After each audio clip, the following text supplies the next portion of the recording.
Tengo algo para decirte, algo para contarte y quiero que seas bendecido. Bienvenido a mi podcast. Hola amigos, bienvenidos a nuestro nuevo episodio de lo que siempre creí que la Biblia decía y no era así. Hoy quiero contarles una historia, leérsela, mejor dicho, y compartírsela. Una historia que se encuentra en uno de los evangelios de la Biblia, que es en Mateo, capítulo 17, versículo 24 al 27. Una historia particular, rara, porque está puesta esta historia en un evangelio que a veces nos preguntamos, ¿por qué está esta historia acá, no? Y ya lo vamos a explayar más adelante. Pero revela una gran enseñanza y nos revela un gran mensaje de parte de Dios para nosotros, primero para mi vida, y te lo quiero compartir. Vamos a leerlo ya rápidamente. Es versículo 24 de Mateo, del capítulo 17. Dice: cuando llegaron a Capernaum, los cobradores del impuesto del templo se acercaron a Pedro y le preguntaron: ¿tu maestro no paga el impuesto del templo? Sí, lo paga, contestó Pedro. Luego entró en la casa, pero antes de tener la oportunidad de hablar, Jesús le preguntó: ¿qué te parece, Pedro? ¿Los reyes cobran impuestos a su propia gente o a la gente que han conquistado? Se los cobra a los que han conquistado, contestó Pedro. Muy bien, dijo Jesús, entonces los ciudadanos quedan exentos. Sin embargo, no queremos que se ofendan. Así que desciende al lago, echa el anzuelo, abrí la boca del primer pez que saques de ahí y encontrarás una gran moneda de plata. Tomala y paga mi impuesto y tu impuesto. Interesante historia. En este relato yo lo quiero dividir en dos, ¿sí? Vamos a ver dos partes de esta historia. Vamos a entrar a una primera parte y después voy a hacer un punto y quiero hablar de la segunda parte. En realidad se basa en dos partes porque las dos respuestas de Jesús y quiero ahora enfocarme en la primera respuesta de Jesús. En la primera respuesta de Jesús hay dos interpretaciones que en realidad estas dos interpretaciones, perdón, llevan a un mismo punto, ¿sí? Me quiero centrar en la primera respuesta de Jesús, que solamente está en el versículo, versículo 25. Sí, que ahí está la primera respuesta y quiero hablarles de esto. Muy bien, vamos a la primera interpretación que llevan al mismo punto, ¿sí? Ambas interpretaciones llevan al mismo punto. Como tal vez sabías o no, en el mundo antiguo las naciones que conquistaban y colonizaban a otras no tenían mucha idea ni tampoco tenían ninguna intención de gobernar para favorecer a los pueblos sometidos. Más bien, lo que ellos consideraban era que los pueblos sometidos existían para ponerles a ellos la vida más fáciles y las cosas más fáciles. En consecuencia, la nación conquistadora nunca pagaba tributo, aunque las demás, obviamente, of course, sí la tenían que pagar. Eran las naciones sometidas las que soportaban la carga y pagaban los impuestos. Así que Jesús puede que quisiera decir: Dios es el rey de Israel, pero nosotros somos el verdadero Israel, porque somos ciudadanos del reino de los cielos. Los extranjeros pueden que tengan que pagar, pero nosotros somos libres. Pero es probable que la alegoría fuera mucho más sencilla que esta que hablamos recién, porque pensá esto: si algún rey imponía tributo a una nación, es obvio y queda por sentado que no incluían la obligación de pagarlo a su propia familia. ¿Sí? Los impuestos se cobraban para el mantenimiento de su propia casa. ¿Sí? Entonces la familia no tenía por qué pagar.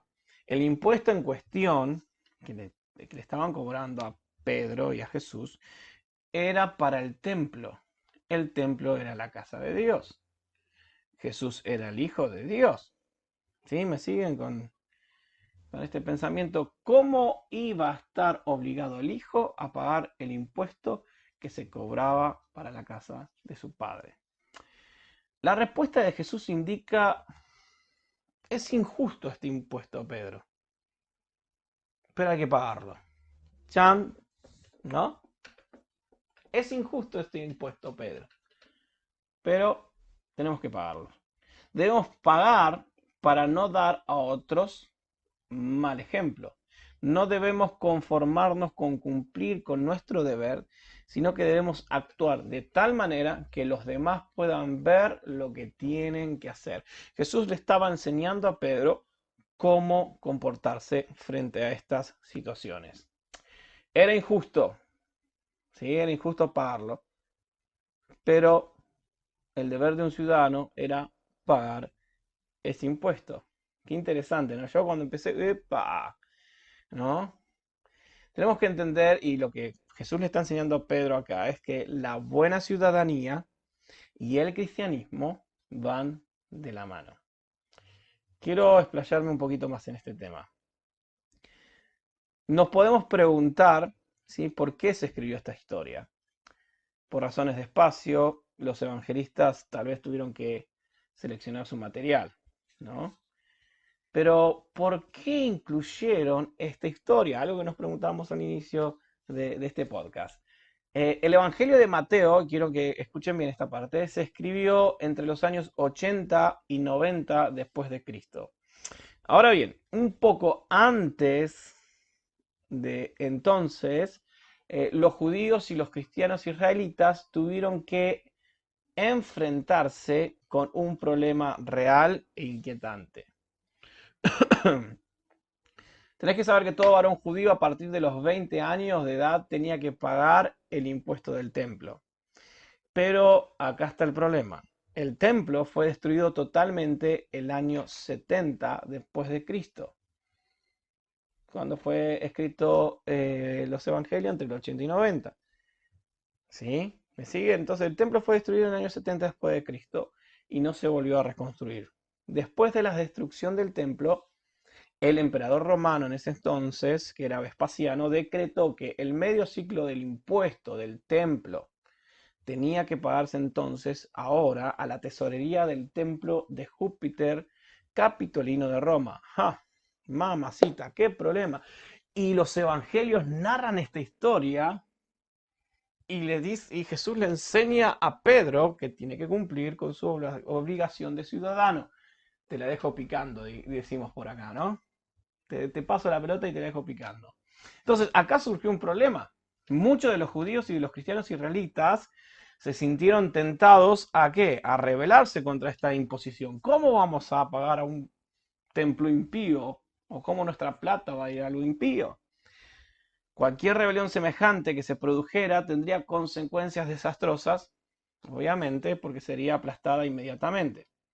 ¿Sí? Y habría reportado a los judíos, a los cristianos, la reputación de ser ciudadanos desleales y desafectados. Entonces, esta historia se incluyó en los evangelios para decirnos, ¿sí?, tal vez para ese entonces, los años 80 y 90, especialmente a los del pueblo de Israel, que por muy desagradable que les resultara, tenían que asumir sus obligaciones como ciudadanos. Ellos continuaban bajo Roma. Entonces, esto ahí en los evangelios les estaba diciendo, ustedes tienen que seguir siendo buenos ciudadanos. Impresionante. No quiero tocar el tema de política ni de nada porque no es algo que me interese en lo personal. Pero tengo algo claro que los evangelios me enseñan. Es que Jesús nunca fue un revolucionario. Jesús vino a mostrar su reino, a traer el mensaje de salvación, a poner su vida. Algo que encontramos fascinante en la Biblia es que somos peregrinos y extranjeros en este mundo. Y como peregrinos y extranjeros tenemos que ser buenos ciudadanos, ¿sí?, y mostrar a Cristo en toda nuestra vida diaria, en donde vos te movés, ¿sí?, en las deudas que tenés, en lo que comprás, en lo que haces, ¿no? Esta historia nos dice a nosotros que el cristianismo y la buena ciudadanía van mano a mano. El cristiano que se exime de las obligaciones de la buena ciudadanía, o sea que no es buen ciudadano, no solamente está fallando, obviamente, como ciudadano, sino que también está fallando como cristiano. Jesús nos enseña cómo vivir en una sociedad. Qué zarpado, diríamos acá. Qué impresionante.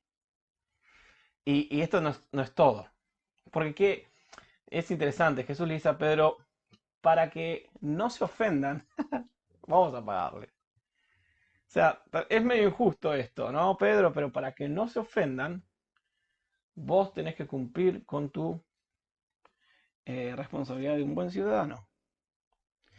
Quiero contar algo. Acá en donde vivimos con mi esposa, una vez por mes vienen, golpean las palmas o las manos acá o eh, tocan el timbre, la puerta. No importa lo que toquen, pero siempre vienen todos los meses a cobrarnos mm, como una cuota del agua.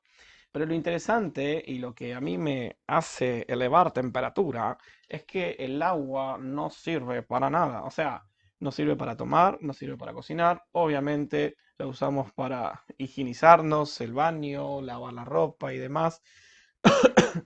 Pero es desastroso el sistema del agua acá.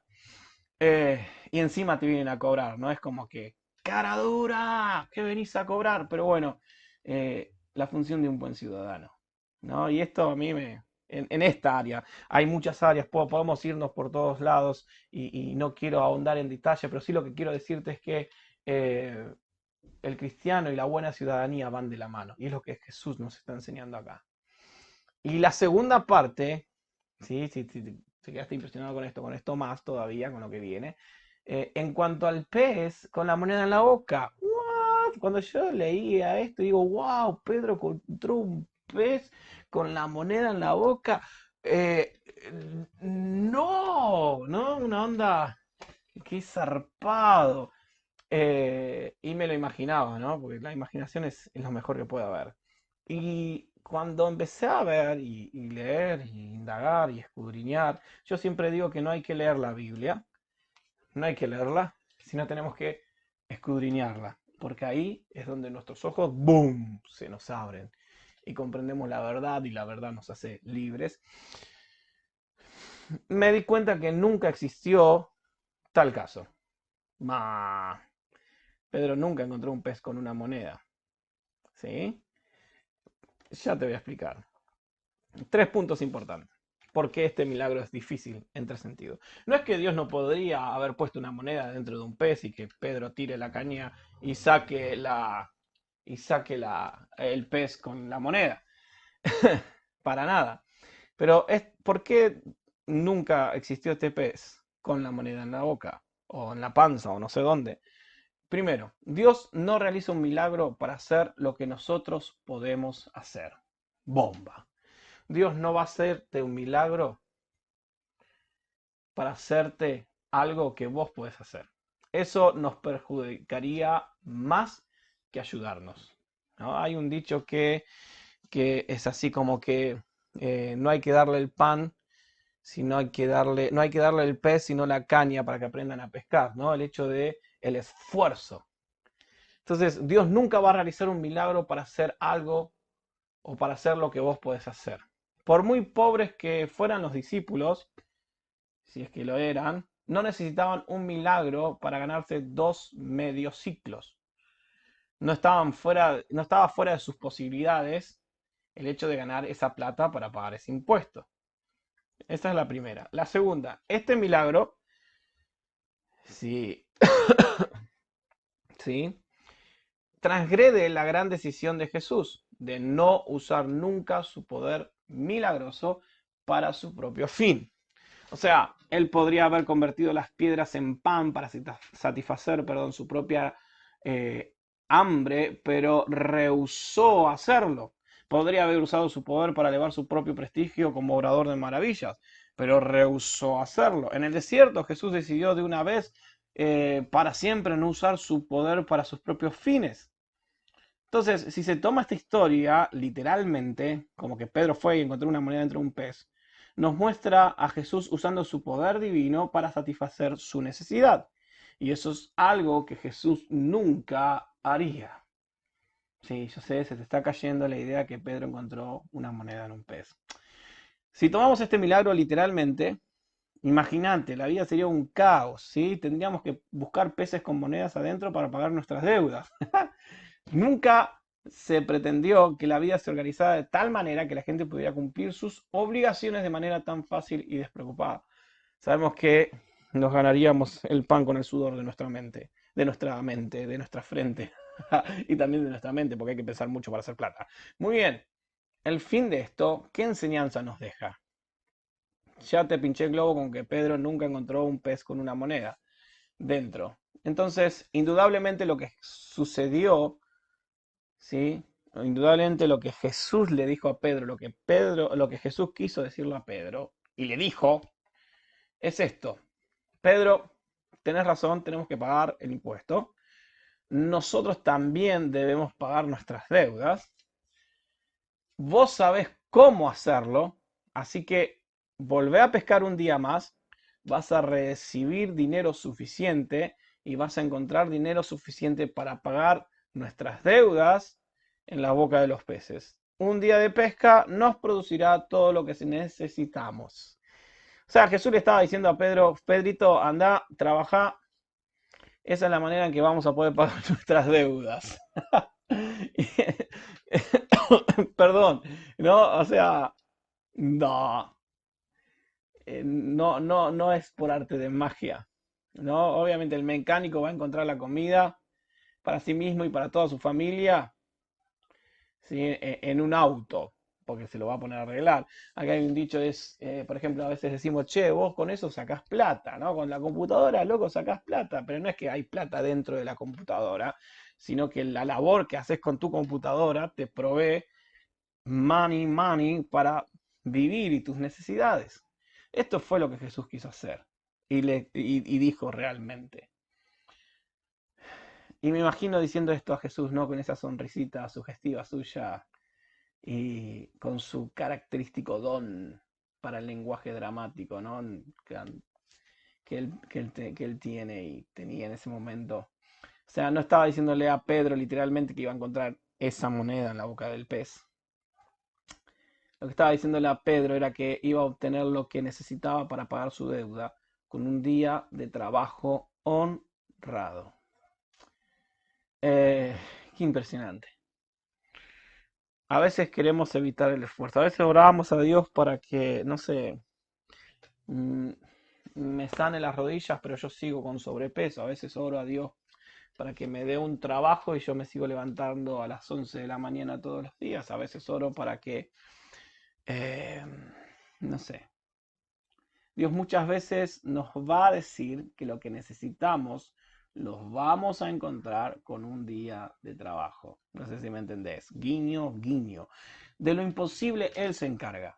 A veces esperamos en Él cuando Él nos dice, vamos, con tu esfuerzo, con lo que te he enseñado, lo vas a conseguir. ¿Sí? Dios no realiza un milagro para hacer lo que podemos hacer nosotros. No todo viene de arriba, solo lo imposible. Así que seamos buenos cristianos y seamos buenos ciudadanos, mostrando la luz de Cristo y mostrar tu esfuerzo y tu responsabilidad. Mostremos las cosas que podemos lograr en sus fuerzas y hasta dónde podemos llegar y vamos a reflejar sus milagros, todo lo que Él puede hacer frente a nuestros imposibles. Siempre cuando pienso en esto, pienso en José, pienso en Josué, pienso en Pablo, en Moisés. Cada uno de ellos tuvieron que esforzar. Y presta atención a esto y con esto ya termino. Dios siempre llamó a gente ocupada y gente esforzada. Moisés cuidaba las ovejas de su suegro, no cuidaba a la suegra. José estaba trabajando con sus hermanos. eh, David estaba trabajando. Cada uno estaba en su labor. Cada uno se esforzaba por lo suyo. El ser cristiano no es el ser un vago. El ser cristiano es ser un buen ciudadano y alguien que se esfuerza. No todo viene de arriba. Solo lo imposible de Dios. Gracias por escucharme hoy. Espero que lo hayas disfrutado. Compartilo con tus amigos, compartí este podcast. Quiero decirte que estamos saliendo ya por iBooks, que es una emisora nueva, nueva para mí, es mucho antes que Spotify. Y también vamos a empezar a salir por iTunes y Google Podcast. Así que, bueno, esto se está extendiendo. Gracias por escucharme y nos vemos en nuestro próximo episodio.